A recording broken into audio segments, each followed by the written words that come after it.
সকালে দেশে পৌঁছাবেন খালেদা জিয়া, বরণ করতে প্রস্তুত বিএনপি। আগের মতোই দলের নেতৃত্ব দেবেন বলে আশা।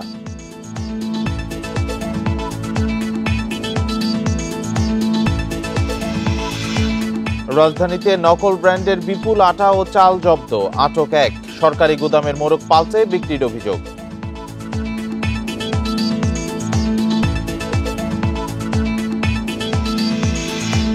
ঢাকার শপিং মল ও আবাসিক এলাকায় অক্সিলারি ফোর্সের নেই প্রশিক্ষণ, সুনির্দিষ্ট পরিকল্পনার তাগিদ বিশ্লেষকদের।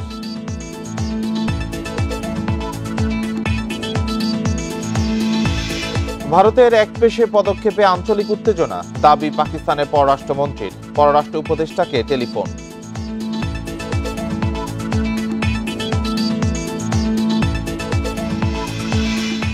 বিএসএফের বেড়া নির্মাণ, হত্যা, অপহরণে শঙ্কিত লালমনিরহাট সীমান্তের মানুষ। সচেতন করছে বিজিবি ও প্রশাসন।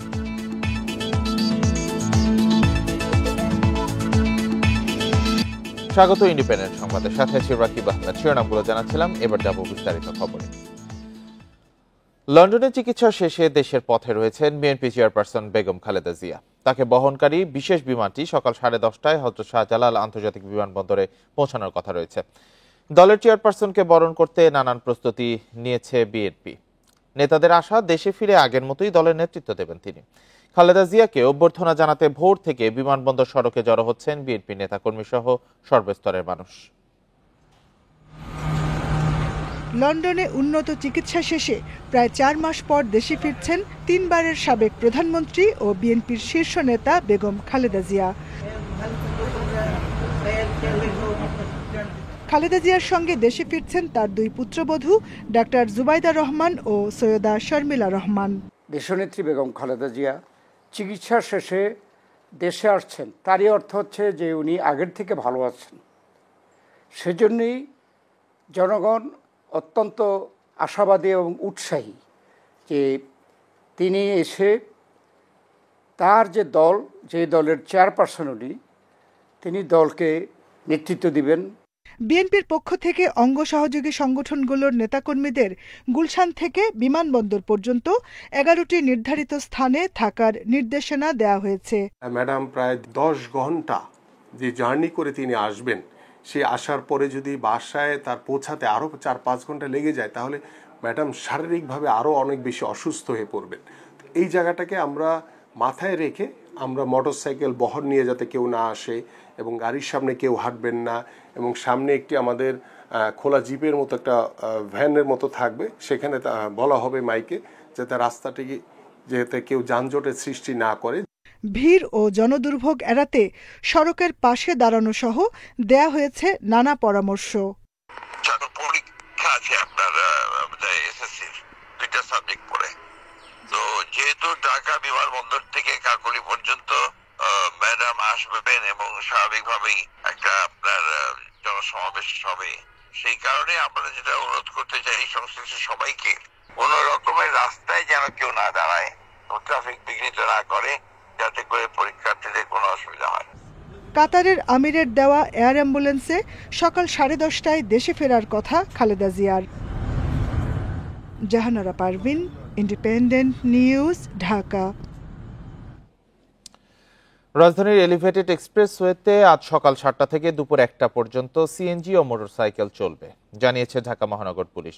সাবেক প্রধানমন্ত্রী বেগম খালেদা জিয়ার দেশে ফেরার সময় যান চলাচল বিষয়ে এক গণবিজ্ঞপ্তিতে এ তথ্য জানায় ডিএমপি। মঙ্গলবার সকাল থেকে দুপুর পর্যন্ত জনসাধারণকে গুলশান বনানী থেকে এয়ারপোর্ট পর্যন্ত ফুটপাতে অবস্থান করতে অনুরোধ করা হয়েছে। উত্তরা ও মিরপুরের বাসিন্দাদের এয়ারপোর্ট সড়কের বিকল্প হিসেবে মেট্রো রেলের উত্তরা উত্তর স্টেশন থেকে ডিওএইচএস হয়ে এবং উত্তরা সেন্টার স্টেশন থেকে মিরপুর বেড়ি বাঁধ দিয়ে চলাচল করতে বলা হয়েছে। মহাখালী থেকে ময়মনসিংহ, টাঙ্গাইলের বাস মিরপুর গাবতলী সড়ক হয়ে চলাচল করবে। এছাড়া সকাল 8টা থেকে দুপুর 2টা পর্যন্ত হালকা যানবাহন সেনানিবাসের রাস্তায় চলতে পারবে।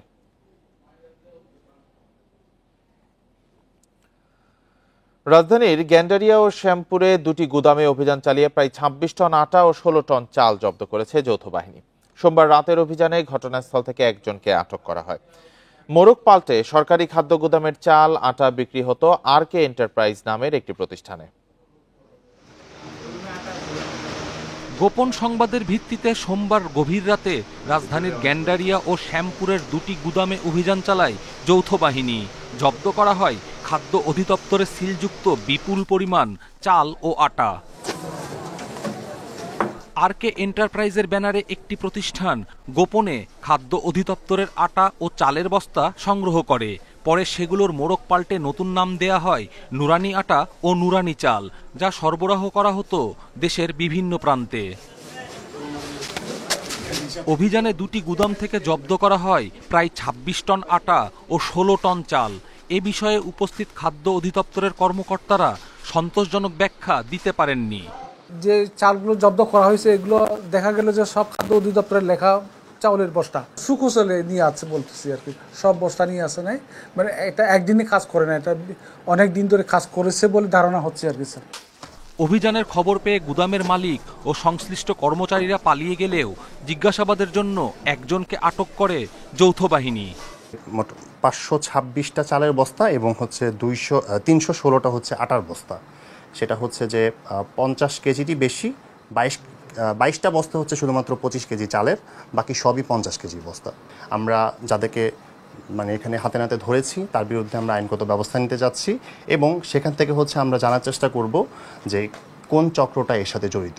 এই চক্রটা বেসিক্যালি হয়তো দীর্ঘদিন যাবৎ চলে আসতেছিল, তো আমরা এই অভিযান আমাদের চলমান এবং আমরা এই যে নিডি পিপল যারা আছে, গরিব মানুষ, তারা হয়তো জিনিসটা বঞ্চিত হচ্ছে, ইনশাল্লাহ এই অভিযান জারি থাকবে। এছাড়াও সোমবার রাতে রাজধানীর মিরপুরের বিভিন্ন সড়কে তল্লাশি চৌকি স্থাপন করে পুলিশ ও সেনাবাহিনী। কপিল পাল, ইন্ডিপেন্ডেন্ট নিউজ, ঢাকা।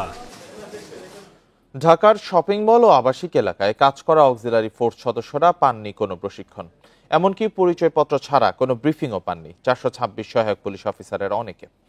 এ নিয়ে বিশ্লেষকরা বলছেন, সুনির্দিষ্ট পরিকল্পনা না থাকলে এই ফোর্স নিয়ে বড় কিছু করা কঠিন। বেইলি রোডের ক্যাপিটাল সিরাজ সেন্টারে হারুনুর রশিদ কাজ করছেন ২.৫ বছর ধরে। সম্প্রতি ঢাকা মেট্রোপলিটন পুলিশের নিয়োগ দেওয়া অক্সিলারি ফোর্সের একজন তিনি। জানালেন, ছিনতাই, চাঁদাবাজি বা মাদক সংক্রান্ত তথ্য থানায় জানাতে বলা হয়েছে তাকে, তবে দেয়া হয়নি বিশেষ কোনো প্রশিক্ষণ বা ব্রিফিং। যদি এখানে কোনো প্রকার ঝামেলা বা কিছু হয়, এটার সাথে সাথে আমরা আমার ওই যে অফিসার আছে, আমি সাথে সাথে ওনারা জানাম। এরকম মিটিংয়ে আমাদের ডাকা হয় নাই।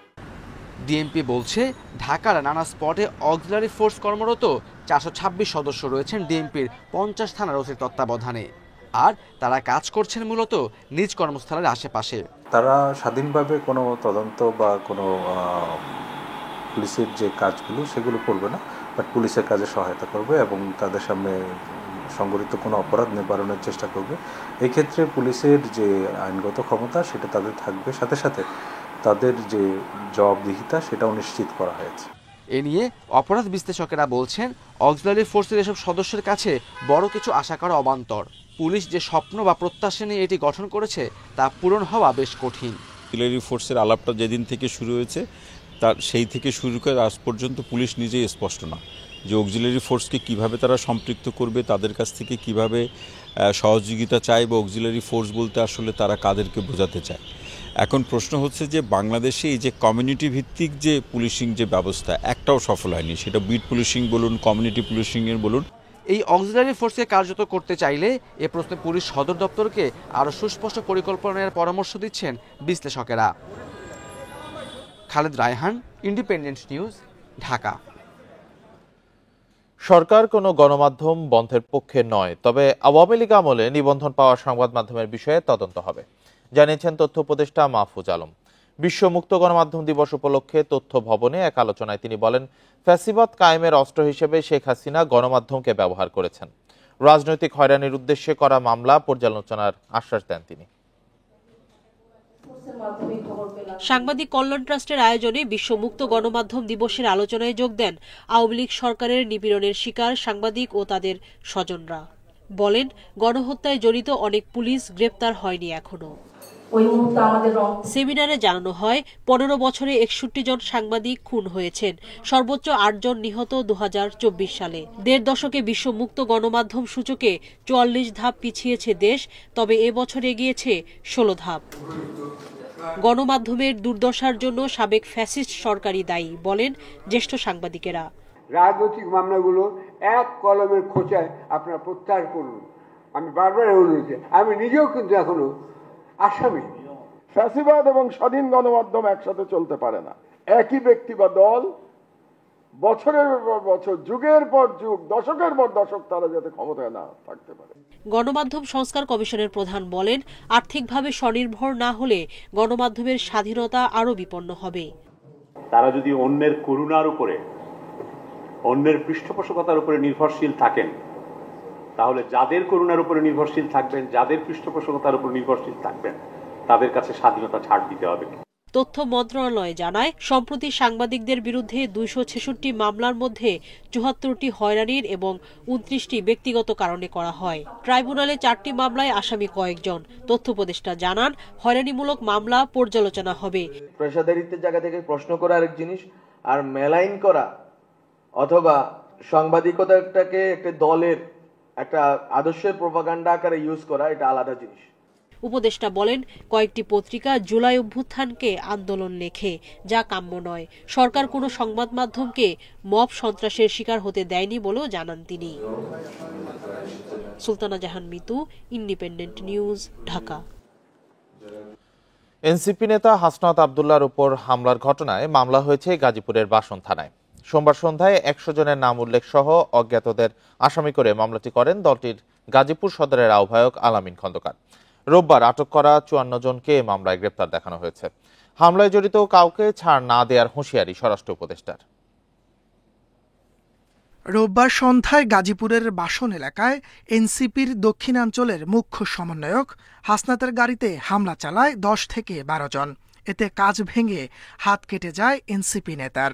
এরপরই নগরীর চান্দনা চৌরাস্তা থেকে 54 জনকে আটক করে পুলিশ।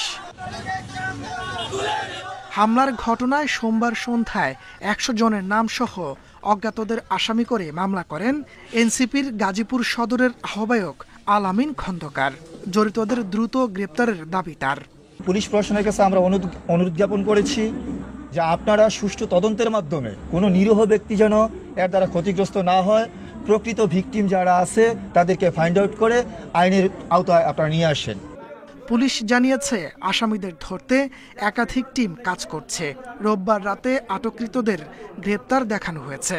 বাসন থানায় একটি মামলা রেকর্ড করা হয়েছে।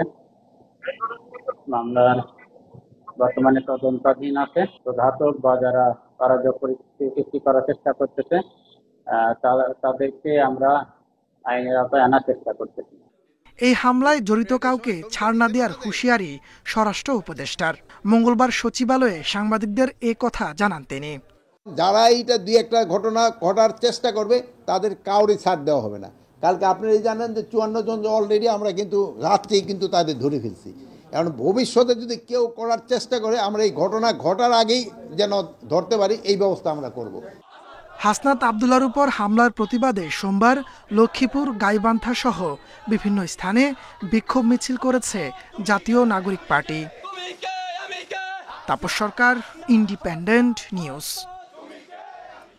রাজধানীর বেইলি রোডে 18 তলা একটি ভবনের বেসমেন্টে আগুন পুড়ে গেছে। ক্যাপিটাল সিরাজ সেন্টার নামের ভবনটিতে সোমবার সন্ধ্যায় লাগা আগুন নিয়ন্ত্রণে আসে রাত 8:30টার দিকে। প্রায় 1 ঘন্টার চেষ্টায় আগুন নেভায় ফায়ার সার্ভিসের 9টি ইউনিট। সোমবার সন্ধ্যার দিকে আগুন লাগে রাজধানীর বেইলি রোডের ক্যাপিটাল সিরাজ সেন্টারের বেসমেন্টে। মুহূর্তেই 6 তলা পর্যন্ত ছড়িয়ে পড়ে ধোঁয়া। খবর পেয়ে একে একে আগুন নেভাতে আসে ফায়ার সার্ভিসের 9টি ইউনিট। প্রায় 1 ঘন্টার চেষ্টায় নিয়ন্ত্রণে আসে আগুন। প্রত্যক্ষদর্শী ও ভবনের বাসিন্দারা জানান, বেসমেন্টে বিস্ফোরণের শব্দের পরই ছড়িয়ে পড়ে আগুন। কারেন্টের যে মেন অফিসটা, এখান থেকে আগুন ধরছে। কিছুক্ষণ পর 3-4টা ব্লাস্ট হয়েছে, বিকট আওয়াজ আর কালো ধোঁয়ায় ছেয়ে গেছে। যে এক পাশে আগুন লাগছে, এই পাশ দিয়ে নামেন, তখন আমরা এই পাশের অবলম্বন করে আমরা এই পাশ দিয়ে নামতে পারছি। তো স্টাফকে আমি বলছি যে বের হয়ে যাও, সে দ্রুত বের হয়ে গেছে, কিন্তু সে অসুস্থ, এখন হাসপাতাল ভর্তি আর কি। ফায়ার সার্ভিস বলছে ভবনের ছাদ থেকে জীবিত উদ্ধার করা হয়েছে 18 জনকে। নিরাপদে বেরিয়ে আসতে পেরেছেন আটকে পড়া সবাই। 1 ঘন্টার মধ্যে আমরা একটা গ্রিন কজি কটেজের মতো এই ক্যাপিটাল সিরাজ সেন্টারকে আমরা এরকম একটা দুর্ঘটনা থেকে থামিয়ে দিলাম এবং সকল ধরনের ইকুইপমেন্ট আমরা এখানে ইউজ করেছি এবং দ্রুততার ভিত্তিতে আমরা ভিকটিম সবাইকে নামিয়ে আনতে সমর্থ হই। 18 তলা ভবনটির বেসমেন্টের পার্কিং এরিয়া এবং বিভিন্ন জিনিসপত্র পুড়ে গেছে, তবে 6 তলা পর্যন্ত ধোঁয়া ছড়িয়ে পড়লেও সেখানে আগুন পৌঁছায়নি। প্রাথমিকভাবে শর্ট সার্কিট থেকে আগুনের সূত্রপাত বলে সন্দেহ, তবে প্রকৃত কারণ নির্ণয়ে তদন্তের কথা জানিয়েছে ফায়ার সার্ভিস। আনোয়ার সাদাত নূর, ইন্ডিপেন্ডেন্ট নিউজ, ঢাকা। ভারতের ভিত্তিহীন অভিযোগ এবং একপেশে পদক্ষেপের কারণে আঞ্চলিক উত্তেজনা তৈরি হয়েছে, এমন মন্তব্য করেছেন পাকিস্তানের উপপ্রধানমন্ত্রী ও পররাষ্ট্রমন্ত্রী মোহাম্মদ ইসহাক দার। পররাষ্ট্র উপদেষ্টা তৌহিদ হোসেনের সঙ্গে টেলিফোনে কথা বলেন তিনি। সোমবার রাতে টেলিফোনে কথোপকথনের তথ্য দিয়েছে ঢাকার পাকিস্তান দূতাবাস। এ সময় মোহাম্মদ ইসহাক দার অভিযোগ করেন, সিন্ধু নদ চুক্তি স্থগিত করে ভারত স্বেচ্ছাচারী মনোভাব প্রকাশ করেছে। পাকিস্তানের দাবি, বর্তমান পরিস্থিতি নিয়ে উদ্বেগ প্রকাশ করেছেন পররাষ্ট্র উপদেষ্টা তৌহিদ হোসেন। এই অঞ্চলের উত্তেজনা কমাতে সবাইকে সংযমী হওয়ার আহ্বান জানিয়েছে ঢাকা। দূতাবাস আরও জানিয়েছে, আঞ্চলিক ও বহুপাক্ষিক ফোরামে সহযোগিতা বাড়ানোর বিষয়েও দুজনের মধ্যে আলোচনা হয়েছে। লালমনিরহাট সীমান্তে আন্তর্জাতিক আইন লঙ্ঘন করে বিএসএফ এর কাঁটাতারের বেড়া নির্মাণ, গুলিবর্ষণ, হত্যা, নির্যাতন ও অপহরণের ঘটনায় শঙ্কায় এলাকাবাসী। বিএসএফ এর আগ্রাসী অবস্থানের কারণে ব্যাহত হচ্ছে সীমান্ত এলাকার কৃষিকাজ। অনাকাঙ্ক্ষিত ঘটনা ও বিরোধ এড়াতে স্থানীয়দের সীমান্তের নিয়মকানুন সম্পর্কে সচেতন করছে প্রশাসন ও বিজিবি। লালমনিরহাট সীমান্তে বিএসএফ এর আন্তর্জাতিক আইন লঙ্ঘন করে কাঁটাতারের বেড়া নির্মাণ এবং গুলিবর্ষণ, হত্যা ও নির্যাতনের ঘটনায় আতঙ্কে এলাকাবাসী। সীমান্ত পেরিয়ে গরু বা পণ্য আনার অভিযোগ তুলে প্রায় ঘটছে বিএসএফ এর অনুপ্রবেশ ও ধাওয়া পাল্টা ধাওয়ার ঘটনা। এর ভুক্তভোগী হচ্ছেন নিরীহ গ্রামবাসীরাও। আমরা সঠিকভাবে মাঠে কাজ করতে পারতেছি না এবং 0 পয়েন্টে 5টার পরে যাওয়ার সমস্যা হচ্ছে। ওপারে যাইতে পারি না, আমরা আবাদও ঠিক মতো করতে পারি না। গত 2 এপ্রিল সীমান্ত এলাকায় চা বাগানে ছবি তুলতে গেলে 2 জনকে ধরে নিয়ে যায় বিএসএফ। পরে বিজিবির প্রতিবাদে সেদিনই তাদের ফেরত দেওয়া হয়। 17 এপ্রিল হাতিবান্ধা সীমান্তে ঘাস কাটার সময় স্থানীয় হাসিবুল ইসলামকে গুলির পর তুলে নিয়ে যায় বিএসএফ। এসব ঘটনায় গোটা লালমনিরহাট সীমান্তে আতঙ্কিত মানুষ। আমাদের অনেক ক্ষেত খামার আছে, হ্যাঁ, ওদের দেখলে কেন আমরা সরিয়েছি। আমরা খেতে কাজ করতে গেলে ওরা অনেক অত্যাচার করে এবং আমাদের অনেক গুলিদুরা করে। আমরা ওই জন্য এখন খুব ভয়ে থাকি বর্তমান। এ বিষয়ে গণমাধ্যমে বক্তব্য না দিলেও বিভিন্ন ঘটনায় পতাকা বৈঠকের মাধ্যমে সমস্যার সমাধান ও সীমান্তের নিরাপত্তা নিশ্চিতে কাজ করছে বিজিবি। পাশাপাশি সীমান্তে 3 ফুটের বেশি লম্বা ফসল আবাদ না করা এবং সীমান্ত আইন সম্পর্কে জনগণকে সচেতন করছে বিজিবি ও জেলা প্রশাসন। কৃষি অফিসের মাধ্যমে, উপজেলা নির্বাহী অফিসারের মাধ্যমে, আমাদের এখানকার আইন শৃঙ্খলার মিটিংয়ে, তারপর আমাদের কোর কমিটির মিটিং হয়, সেগুলোতে আমরা মানুষকে, কৃষকদেরকে সচেতন করি। রংপুর বিভাগের জেলাগুলোর মধ্যে লালমনিরহাটের সাথে ভারতের সীমান্ত সবচেয়ে দীর্ঘ। গত 5 বছরে 280 কিলোমিটার সীমান্তে বিএসএফ এর গুলিতে নিহত হয়েছেন 19 বাংলাদেশি। Independent news. ব্রাহ্মণবাড়িয়ার কসবা সীমান্তে ভারতীয় সীমান্তরক্ষী বাহিনী বিএসএফ এর গুলিতে এক বাংলাদেশি যুবক নিহত হয়েছেন। সোমবার সকালে কুমিল্লা মেডিকেল কলেজ হাসপাতালে মৃত্যু হয় মোহাম্মদ সাকিবের। এর আগে রোববার রাতে উপজেলার বায়েক ইউনিয়নের মাদলা সীমান্তে যায় সাকিব। এ সময় বিএসএফ এর সদস্যরা তাকে লক্ষ্য করে গুলি ছোড়ে। এতে সাকিব ও ভারতীয় নাগরিক সুজন বর্মন গুলিবিদ্ধ হন। গুরুতর অবস্থায় সাকিবকে উদ্ধার করে কুমিল্লা মেডিকেলে ভর্তি করা হয়। পরে তার মৃত্যু হয়। স্বজনরা বলছেন, সীমান্ত এলাকায় বেড়াতে গিয়েছিলেন সাকিব। তবে প্রশাসন বলছে দুজনই চোরা কারবারের সঙ্গে জড়িত। ঘুরতে গেছে, যাওয়ার পরে বিএসএফ বাংলাদেশ আইসা গুল্লি করে মাইরা বিএসএফ চলে গেছে। তারপরে পাবলিকে দেখে আমার বাইরে নিয়ে হাসপাতাল নিয়ে গেছে। ঢাকার ধামরাইয়ে এক শিক্ষার্থীকে বলাৎকারের অভিযোগে মাদ্রাসার শিক্ষক জুবায়ের আহমদকে গ্রেপ্তার করেছে পুলিশ। সোমবার রাতে উপজেলার খরারচর এলাকা থেকে অভিযুক্ত মাদ্রাসা শিক্ষককে গ্রেপ্তার করা হয়। পুলিশ জানিয়েছে, ভুক্তভোগী শিশুটি খরারচর এলাকার একটি মাদ্রাসার ছাত্রাবাস থেকে 3য় শ্রেণীতে পড়াশোনা করতেন। প্রতিদিনের মতো রোববার রাতে সে ছাত্রাবাসে ঘুমিয়ে পড়ে। পরে অভিযুক্ত শিক্ষক জুবায়ের আহমদ শিশুটিকে তার কক্ষে নিয়ে বলাৎকার করে। পরের দিন বাড়ি গিয়ে শিশুটি পরিবারের সদস্যদের ঘটনার কথা জানালে তার মা বাদী হয়ে ধামরাই থানায় মামলা করেন। রোববার রাতেই পুলিশ অভিযুক্তকে গ্রেপ্তার করে। গ্রেপ্তার জুবায়ের আহমদকে আজ আদালতে তোলা হবে।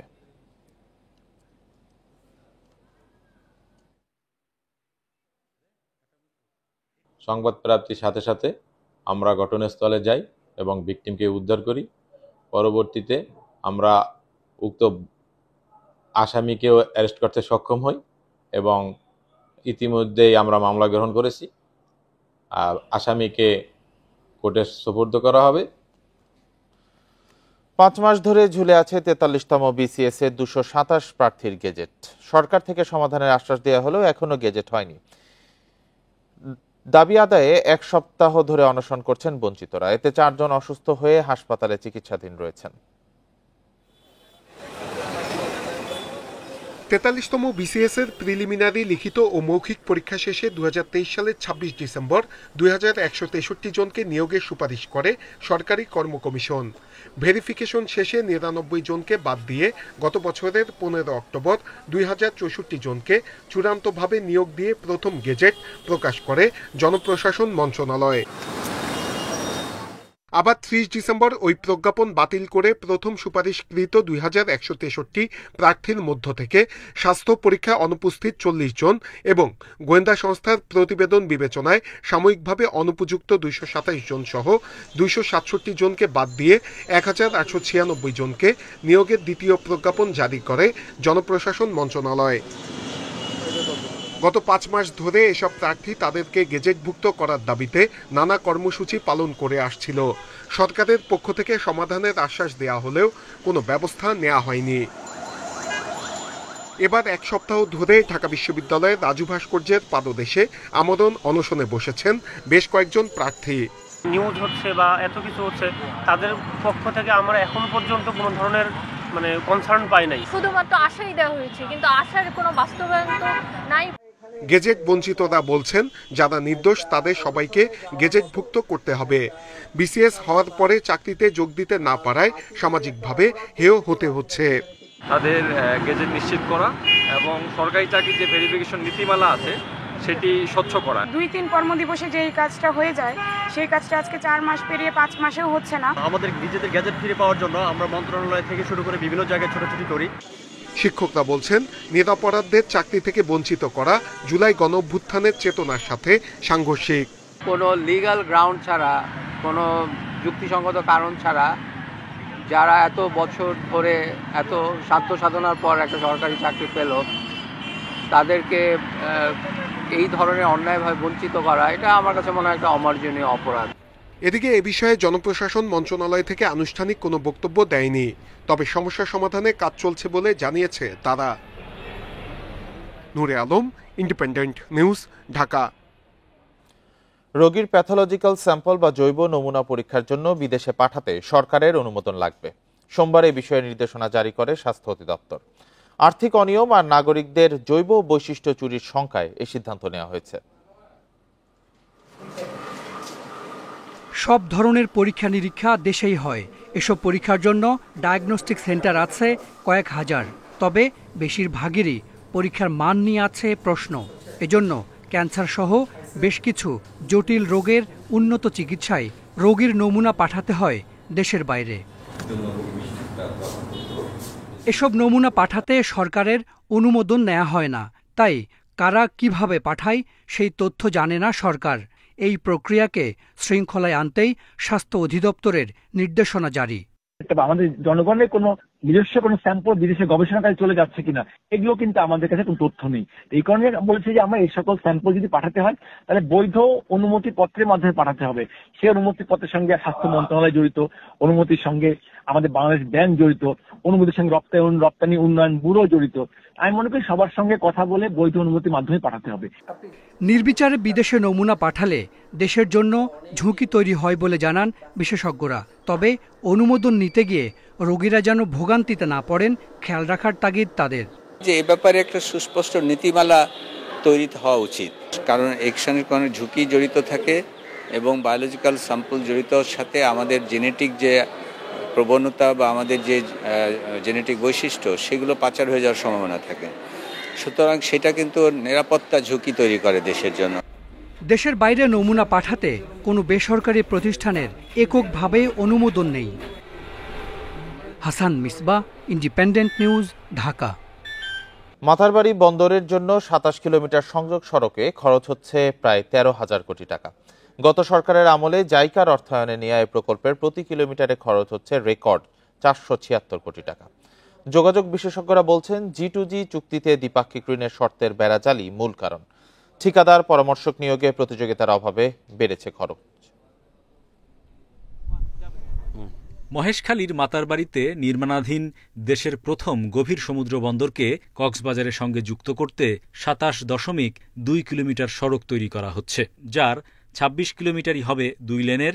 তবে কিলোমিটার প্রতি ব্যয়ের পরিমাণ ৫৫০ কোটি টাকার বেশি। দেশের প্রত্যন্ত অঞ্চলে জমি অধিগ্রহণে বড় অঙ্কের খরচ না হলেও সড়কটির নির্মাণ ব্যয় ঢাকা ভাঙা ৪ লেনের এক্সপ্রেসওয়ের চেয়ে ২.৫ গুণ, দেশের অন্যান্য মহাসড়কের তুলনায় প্রতি কিলোমিটারে ব্যয় ৪ থেকে ৫ গুণ। এটা তো এক্সপ্রেসওয়ে ক্যাটাগরিও হচ্ছে না, কোনো একটা অংশ ২৬ কিলোমিটারের মতো ২ লেনেরই থাকছে। হয়তো পারে এখানে ক্রস ড্রেনেজ স্ট্রাকচারের ফ্রিকোয়েন্সি বেশি, সেই কারণেই কিন্তু এক্সরবিটেন্টলি এই পরিমাণ খরচটা আসা উচিত না।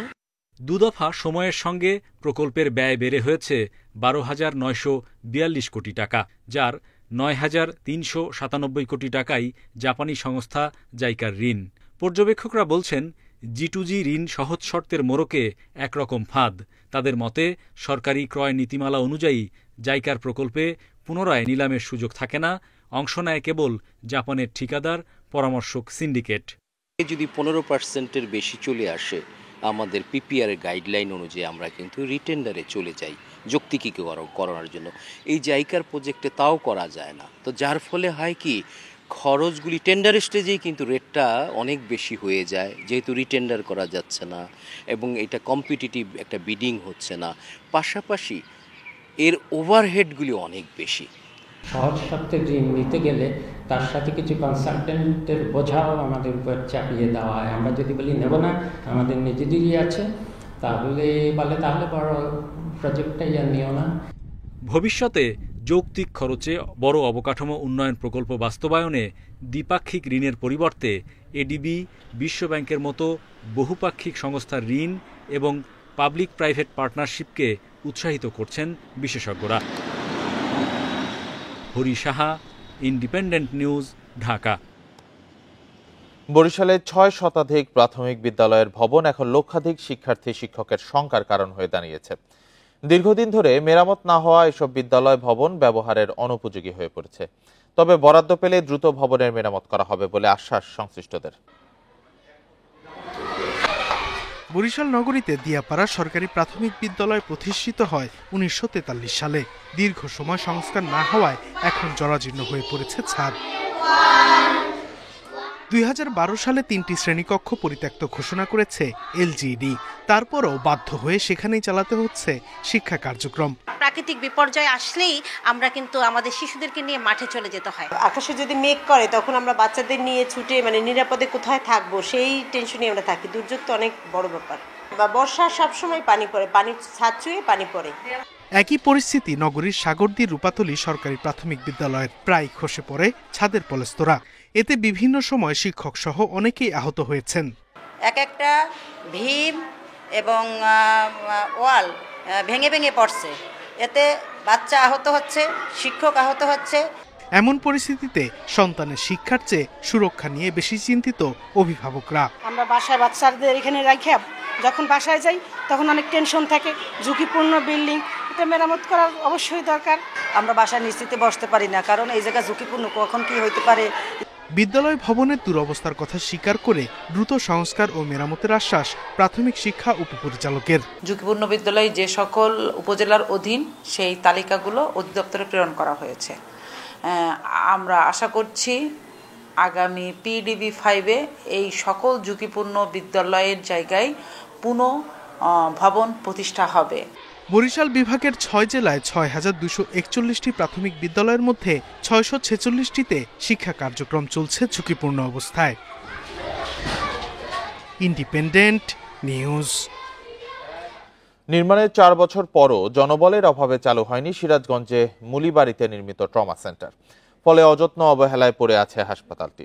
পর্যাপ্ত নিরাপত্তা না থাকায় এরই মধ্যে চুরি হয়ে গেছে অনেক যন্ত্রপাতি, ট্রান্সফরমার। দ্রুত ট্রমা সেন্টারটি চালু করার দাবি স্থানীয়দের। সিরাজগঞ্জ সদরের মুলিবাড়ি রেল ক্রসিং ঘেঁষে 4 বছর আগে নির্মিত হয়েছিল ট্রমা সেন্টার। মূলত ঢাকা, রাজশাহী, রংপুর মহাসড়কে দুর্ঘটনায় আহত রোগীদের তাৎক্ষণিক সেবা দেওয়ার লক্ষ্যে হাসপাতালটি নির্মাণ করা হয়, কিন্তু জনবলের অভাবে তা চালু করা সম্ভব হয়নি। পর্যাপ্ত নিরাপত্তার অভাবে চুরি হয়ে গেছে বিদ্যুতের ট্রান্সফরমার, অবহেলায় নষ্ট হচ্ছে ভবন, আসবাবপত্র এবং বিভিন্ন সরঞ্জাম। এই ট্রমা সেন্টারটা চালু হলে আপনার এই লোকগুলা আপাতত প্রাথমিক যে চিকিৎসাটা পাবে অতি তাড়াতাড়ি চালু হোক, আমরা এটাই চাই। জেলা স্বাস্থ্য বিভাগের চাহিদায় স্থানীয় স্বাস্থ্য প্রকৌশল অধিদপ্তরের কারিগরি ও স্বাস্থ্য মন্ত্রণালয়ের আর্থিক সহযোগিতায় হাসপাতালটি নির্মাণ করা হয়, অথচ জনবল নিয়োগে কোনো উদ্যোগ নেওয়া হয়নি। তবে ট্রমা সেন্টারটি চালু করার জন্য কাজ চলছে বলে জানিয়েছে স্বাস্থ্য অধিদপ্তরের পরিচালক। মুলিবাড়ি, সিরাজগঞ্জ, ধামরায় একটা, আর হচ্ছে সিরাজগঞ্জে, মুন্সিগঞ্জে একটা, মুন্সিগঞ্জে আর একটা, আর হচ্ছে ৮,০০০। এই 5টা ট্রমা সেন্টার চালু করার জন্য মন্ত্রণালয় সিদ্ধান্ত নিয়েছে। ট্রমা সেন্টারটি 2018 সালে নির্মাণ কাজ শুরু হয়ে 2020 সালে শেষ হয়। এতে খরচ হয় প্রায় 11 কোটি টাকা। Independent news. 150 বছরেও নির্মাণ হয়নি চাঁদপুরের পুরান বাজারে শ্রমিকদের জন্য পণ্য ওঠানামার আধুনিক ঘাট। পণ্য ওঠানামা করতে গিয়ে মাঝে মধ্যেই ঘটছে দুর্ঘটনা। 5 বছরে মারা গেছেন 3 শ্রমিক, আহত অর্ধ শতাধিক। ঘাটে শ্রমিকদের সুবিধা ও অবকাঠামো উন্নয়নে চেম্বার অব কমার্স আবেদন করলে দাবি পূরণের আশ্বাস বিআইডব্লিউটি এর। পদ্মা, মেঘনা, ডাকাতিয়ার মিলনস্থল চাঁদপুরের ব্যবসায়িক প্রাণকেন্দ্র পুরান বাজার। বিভিন্ন পণ্যবাহী কার্গো ও ট্রলার থেকে মালামাল মাথায় নিয়ে নামতে হয় শ্রমিকদের। ব্যবসায়ীরা বলছেন প্রায় 150 বছরেও শ্রমিকদের জন্য ঘাটের অবকাঠামো উন্নয়ন হয়নি। নেই পণ্য উঠানামার ঘাট, পয় নিষ্কাশন ব্যবস্থা, পণ্য চুরি রোধের ব্যবস্থা। বস্তা নিয়ে কাঠের টুকরো পার হয়ে গুদাম ঘরে যেতে প্রায় ঘটে ছোট বড় দুর্ঘটনা। সিঁড়ির থেকে পয়রা আমি নিচে পয়রা মনে করেন তারা ধরে রয়েছে, লগের মানুষের ধরে মনে করে উঠাইছে। আমাদেরকে ঘাট কেউ করে দেয় না, না দেয় মালিক সমিতি, না দেয় আপনার চেম্বার অব কমার্স, না দেয় আইডব্লিউটি। শ্রমিকদের কথা চিন্তা করে পণ্য উঠানামার জন্য আধুনিক টার্মিনাল নির্মাণের দাবি ব্যবসায়ীদের। পণ্য এখানে লোড হয়, আনলোড হয় এর বড় রাস্তার মাথায়, তখন শ্রমিকদের জন্য কাজটা খুব সহজ হয়, কারণ সরাসরি এখানে একটা জেটি স্থাপন হলে টার্মিনালের মতো, তখন এখানে ওই শ্রমিকরা সরাসরি পণ্য এখানে রাখতে পারে। ব্যবসায়ীরা ঘাটের অবকাঠামো উন্নয়নের আবেদন করলে ব্যবস্থা নেওয়ার আশ্বাস দিয়েছে বিআইডব্লিউটিএ। কোন দ্বারা ব্যবহার না করে হয়তো পার্শ্ববর্তী কোনো জায়গা দিয়ে ব্যবহার মালামাল ওঠানামা করে, তারপরেও তারা যদি এখন ব্যবসায়ী প্রতিষ্ঠানের পক্ষ থেকে চেম্বার অফ কমার্স যদি চায় যে তাদের সুবিধা অবকাঠামো দেওয়ার জন্য, তারা আমাদের কাছে আবেদন করলে আমরা ব্যবস্থা দেখব। বস্তা নিয়ে ওঠার সময় 2019 সালে খোকন ও জাকির এবং 2023 সালে শ্রমিক কলন্তর মিয়ার দুর্ঘটনায় মারা যান। বিভিন্ন সময় দুর্ঘটনায় আহত হয়েছেন অর্ধশত শ্রমিক। Independent news. আনুষ্ঠানিকভাবে আম পাড়া শুরু হয়েছে সাতক্ষীরায়। দিনপঞ্জি অনুযায়ী সোমবার প্রথম দিনে পাড়া হয় গোপালভোগ, গোবিন্দভোগ সহ স্থানীয় জাতের আম। এবার উৎপাদন ভালো হওয়ায় খুশি চাষিরা।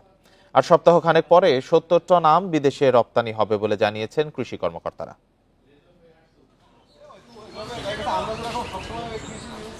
গোপালভোগ, গোবিন্দভোগ, মুম্বাই সহ স্থানীয় জাতের আম পাড়ার মধ্য দিয়ে শুরু হলো এবারের মৌসুম।